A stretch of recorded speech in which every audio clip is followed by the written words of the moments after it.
At ngayon po makibalita tayo kay Jamie Santos kaugnay po sa pagsisilbi ng arrest warrant laban kay Sara Diskaya. Jamie, anong latest? Siya natapos ng isagawa o sumailalim si Sara Diskaya sa medical procedure at booking procedure. Inaantabayanan na natin ngayong gabi ang biyahe, itong convoy na sasakyan ni Sara Diskaya para ilipat na siya sa NBI detention facility sa Muntinlupa.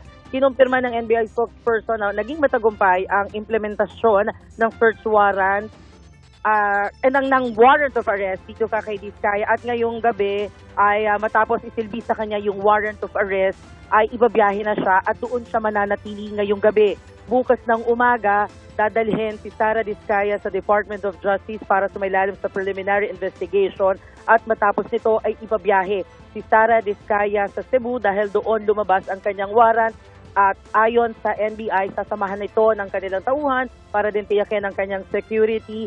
Sa ngayon, nakabuntot na tayo dito sa ilang van ng National Bureau of Investigation. Inaantabayan na lang natin lumarga o umalis itong convoy kung saan yung isa dito sa van na ito nakalulan si Sara Diskaya para dalhin na siya sa NBI facility dito nga sa Muntinlupa.